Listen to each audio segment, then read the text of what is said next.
What's happening, everybody? Jay Shockblast here, and look at that. Playing with Captain America, and you know what that means. It is April 4th, 2014. Captain America, the Winter Soldier, is out now. Saw it last night with Pam, and oh my god, what a movie. Just one of the best Marvel comic movies ever made. I mean, this is right up there on a level with anything that Batman's ever done. Very dramatic, very dynamic. A lot of really cool stuff going on. A lot of stuff that the internet nerds, or the comic nerds, I should say, like myself, are gonna just eat up and love. I loved every minute of it. I mean, it's a 10 out of 10 for me, like without a doubt.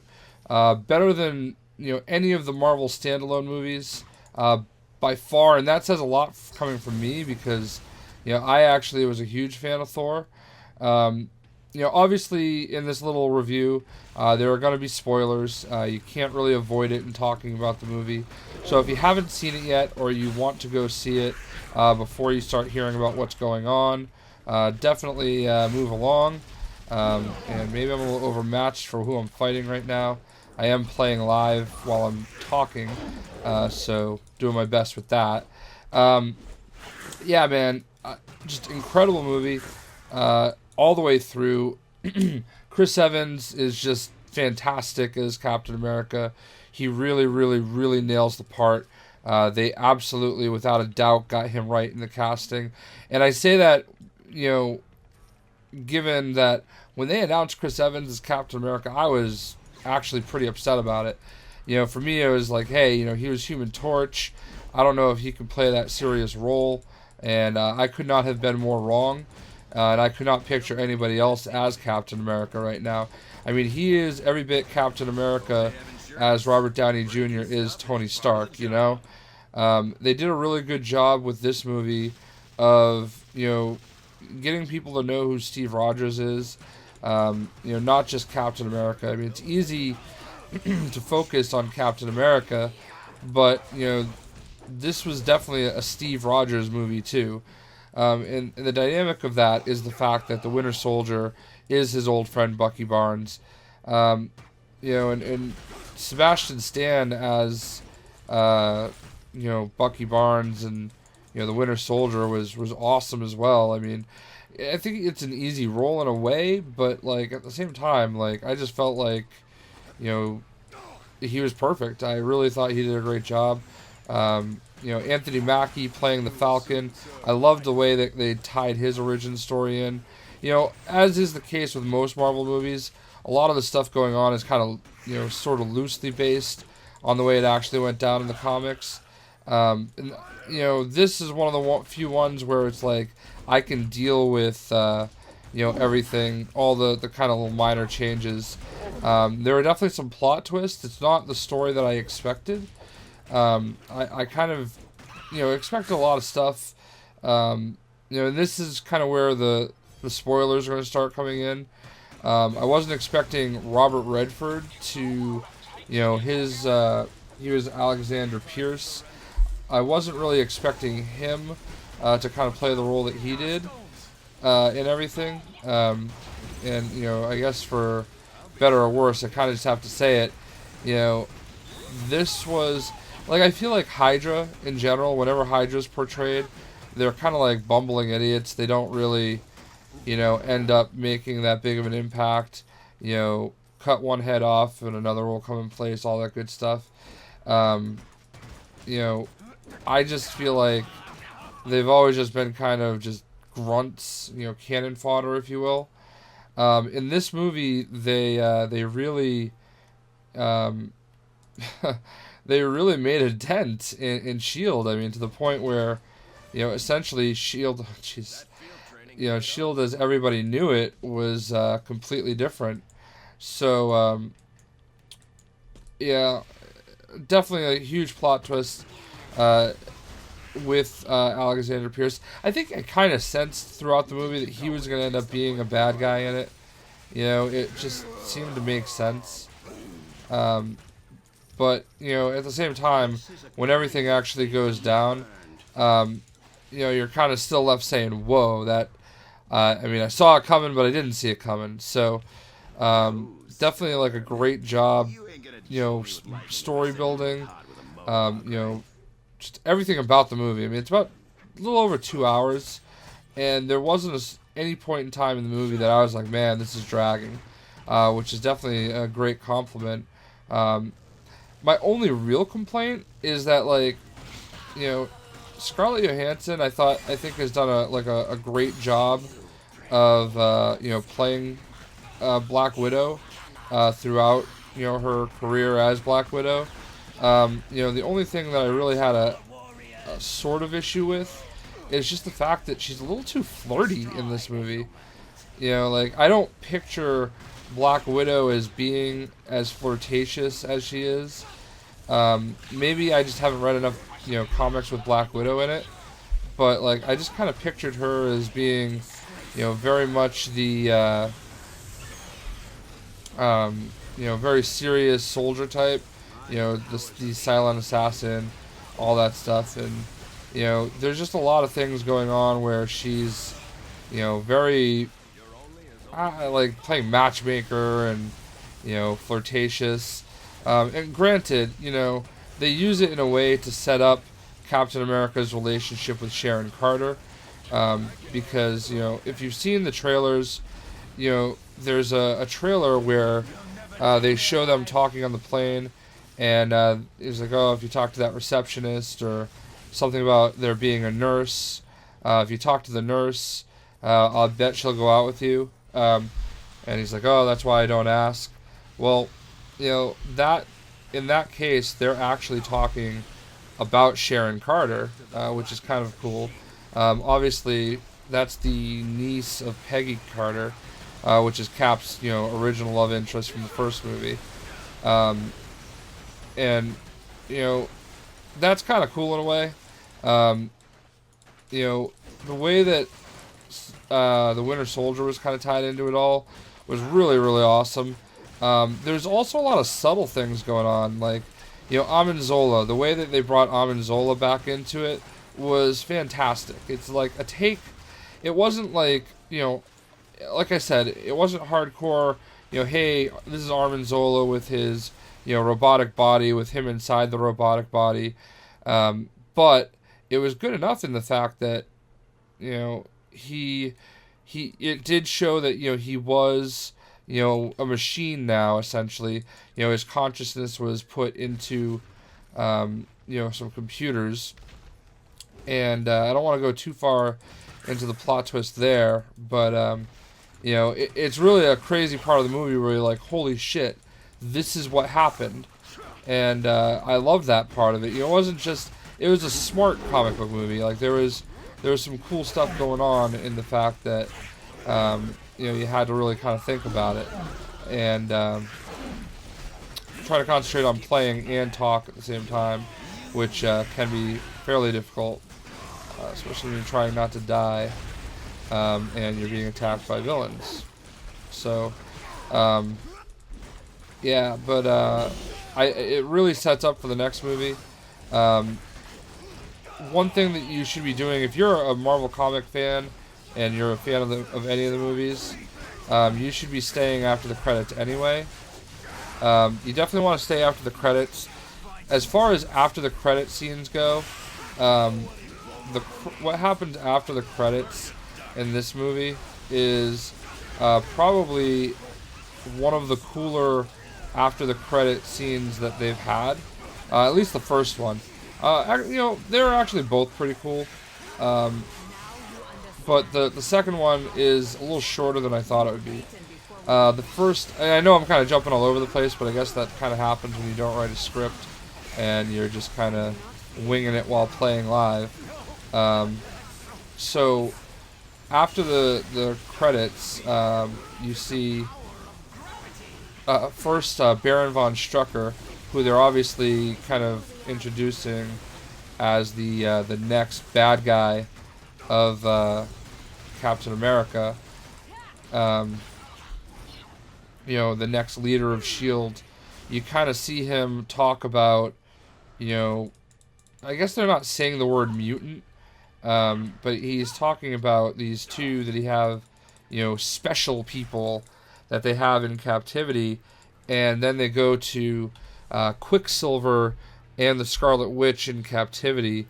That was awesome. Like, seeing Scarlet Witch for the first time was really, really, really awesome.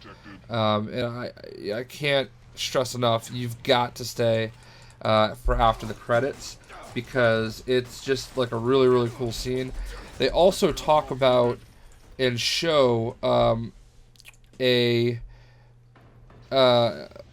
SHIELD agent that you see throughout the movie, who ends up being like a Hydra double agent.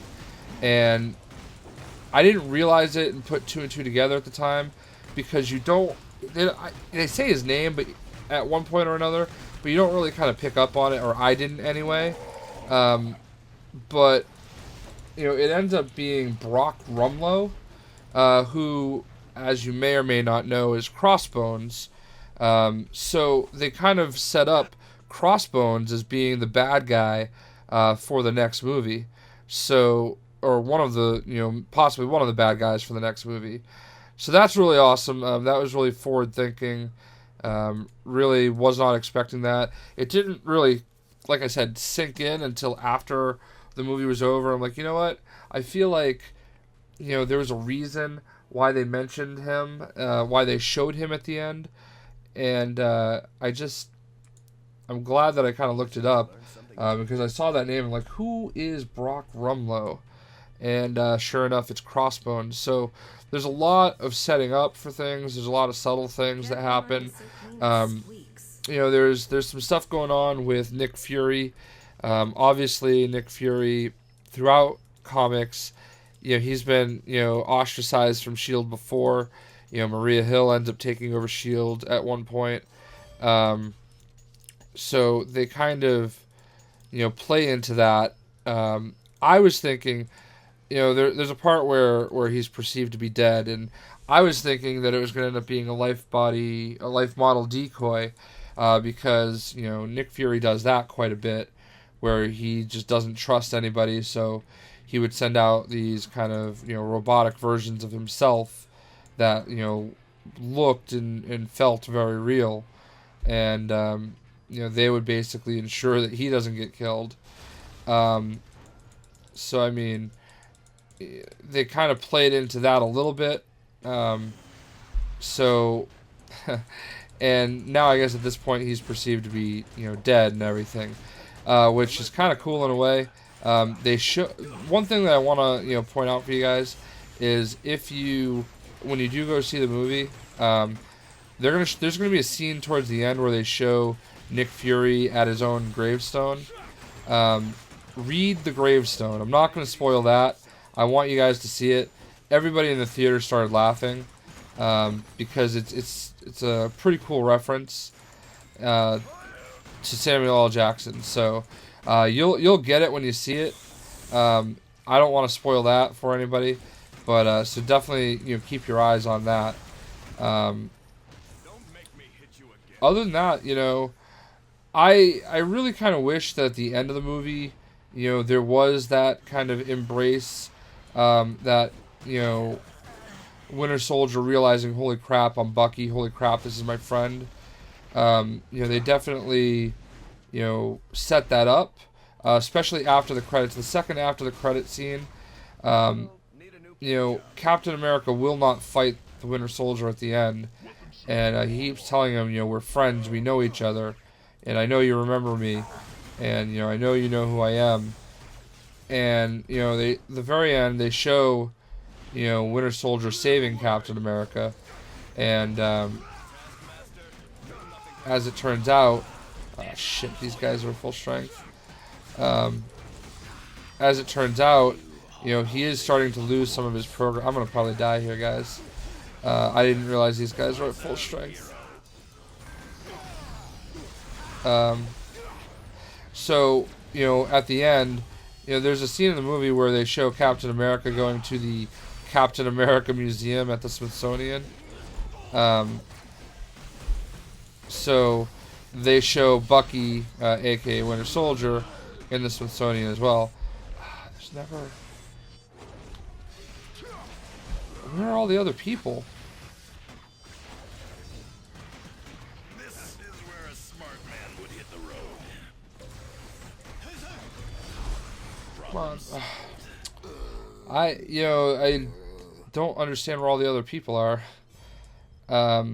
So anyway, they show the Winter Soldier going into, the museum, and you can see that it's starting to click with him that, hey, this is who I am. I'm not a bad guy. Although his perception of what's bad and what's good is kind of skewed because of the brainwashing. So I mean, that was kind of a cool scene at the end as well. I thought that was going to be a little bit longer. I thought we'd have a little bit more closure, or a little bit more of a tie-in of, hey, we're friends and we know each other. So, but that didn't really happen, and I'm okay with that. I mean, because obviously they're kind of setting up for another movie. Yeah, this guy comes in and picks up the pickings of me softening him up. Really just all around. Actually, I mentioned that the Scarlett Johansson being like her portrayal of Black Widow in this one. I don't hate it. I mean, I still think she does a good job. Really good job, actually. But like, I just felt like it was a little flirtatious. The only other minor complaint, and again, both of these complaints are just completely minor, that I would have would be that I wish, and maybe they will eventually, I wish that Falcon's costume was a little bit more to the comics. I mean, as it stands, it really wasn't the end of the world. They could have done a lot worse. But it's very, very plain and basic, and Falcon wears red, and I hope that when they show Falcon again, he does add some red to the costume. Again, Anthony Mackie was everything that I expected Falcon to be. He was very, very much a sidekick, and he was very, very much okay with being a sidekick. The way that they meet is pretty funny. I mean, it's pretty cool. It all kind of really makes sense and ties in. I just thought this was a really well thought out, script, very well thought out story. I mean, everything about it was really just a lot of fun. There were serious parts. It is a Captain America movie. So, I mean, he's a very serious character. Just all around, I just really cannot stress enough how awesome this movie was and how much you guys all need to go see it. Really just, it's crazy because we've still got X-Men Days of Future Past, we've still got The Amazing Spider-Man 2, and we've still got Guardians of the Galaxy for comic book movies this year, at least on the Marvel end, and, I just can't even believe, that it can get any better than what we've got right now, It's gonna get better. I mean, that's all there is to it. So, I really just can't wait for The Amazing Spider-Man 2 now. Captain America, obviously, iconic character. Definitely lives up to the character. It really sets up what's going to happen with the third Captain America, and of course the Avengers. I loved everything about this movie. I mean, it was just a really great movie. Even my girlfriend Pam, who is not a comic book person, and she actually didn't even see the first Captain America, she picked up on a lot of stuff. And after the movie was over, she's like, "All right, I've got some questions. Can you explain this? Can you explain this? Can you explain this? Okay, well, I get it." And she loved it. I mean, granted, there might be a little bit of love for Chris Evans going on, but I can deal with that. Honestly, just everything about the movie was fantastic. Quicksilver and Scarlet Witch, Scarlet Witch looked dope. Quicksilver looked jacked, and I was a little surprised in that, because I picture Quicksilver as being, your stereotypical runner, very thin and very, lean. I'm gonna die again, aren't I? Because there's nobody on this server.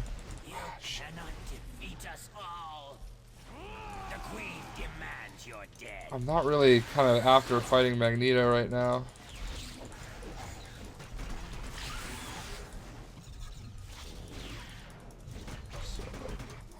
Um, yeah, one of the challenges in trying to like talk intelligently about something and make videos at the same time is obviously concentration on what you're trying to say. Why am I frozen? Alright, so that worked out okay. So, yeah, man, honestly, just a fantastic movie. Everything about it is well done and well made. You really cannot go wrong. I guess I should probably... let's see. Perfect. So, if you guys are... I mean, honestly, you can't see it fast enough. It's really that good. It's going to be a great year for comic movies. They obviously showed trailers for The Amazing Spider-Man and Guardians of the Galaxy. Oh my god, I can't... How did I even forget Guardians of the Galaxy? Like, the movie I'm looking forward to the most. If those movies can even be half as good as Captain America, it's going to be a fantastic year. Just so much going on in the movie. Just the plot was really good. Again, kind of loosely based on the comics. I don't think like that was one of Pam's questions after the movie. She's like, how much of that did you know is going to happen? I'm like, well, the story is very unique to the movie, but whenever they showed characters and who they were, I knew who they were because they're all pretty much based on the comics. And like her point was, there was a point where Sharon Carter shows up, and everybody seemed to know who she was, and she just didn't understand what the kind of like to her it was just some chick that was his neighbor that ends up being like a double agent. Nobody really understood. Hey, this is his gonna be his girlfriend someday. And you don't really have to know the comics to know all this stuff to really appreciate the story, but it's cool that they were able to tie this stuff in and really make it so that people that are only learning about it from the comic or from the movies have an understanding of hey, this is who this girl is and this is what she's going to be and all that stuff. So really just at this point I think I've covered everything that I want to. Stan Lee has his normal cameo. I don't think he's going to be doing many more, but his cameo is pretty funny, as they always are. I think I've pretty much captured everything that I wanted to talk about. Maria Hill, Colby Smulders, I'm sorry. I know a lot of people are upset about How I Met Your Mother and how that ended. But she was great. She wasn't in a lot, but I feel like it kind of set her up as the next leader of Shield, if there is going to be a Shield moving forward, which I don't see why there wouldn't be. So just really just a fantastic movie. Captain America, really. It needs to be seen, guys. You really got to see this movie. I guess it should level up again. I loved every minute of it. Really just movie, one of the best comic book movies that are out there. I mean, I don't just throw stuff like that around. I really legitimately and truly, mean every word of that. It is worth your time. It is worth your money. I'm so glad that I got to see it. I don't see movies twice. I may actually go see this again because it was that good. If I have enough friends that like need somebody to see it, that's definitely the type of movie that I would go see again, because it's really just so well made, and I'm a fan. I'm really and truly a fan.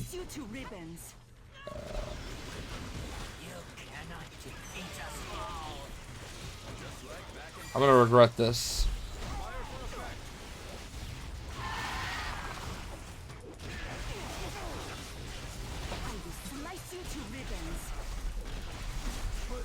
Perfect.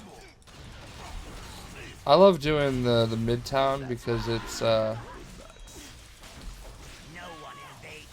just such a great way to level up. I hadn't actually even played as Captain America. I just kind of wanted to do my my video with Marvel Heroes instead of Lego Marvel for once. I'm kind of leveling up all of his passives first. So in any event, guys, thank you guys so much for watching. I hope you enjoyed. I hope you excited. I hope you kind of waited until you saw the movie so that I didn't spoil everything for you. I mean, I kind of left a lot of it still there, but you know, at the same time, it's tough to kind of talk about a movie without kind of spoiling some of it. But I did warn you guys at the beginning of the video and in the actual title for the video, you know, that there would be obviously massive spoilers. So there we go. Captain America, the Winter Soldier. It's in theaters now. Literally, for me, a huge comic book buff. 10 out of 10. Would see again. Can't wait to buy it on Blu-ray. I mean, it's awesome. Fantastic movie. I'm raving about it. You know, there are definitely comic movies that I go see that I leave and I say, man, I can't believe they did that. There was not one single aspect of this movie that made me say, man, I can't believe they did that. You know, just every piece of it was great, and I loved it, and I know you guys will too. So I can't wait for you to see it, and I hope you guys enjoyed the video. You know, just gonna go right down the list, make sure I covered everything I wanted to. Yep, pretty much. So there we go. I hope everybody enjoyed, and we'll catch you later. See ya.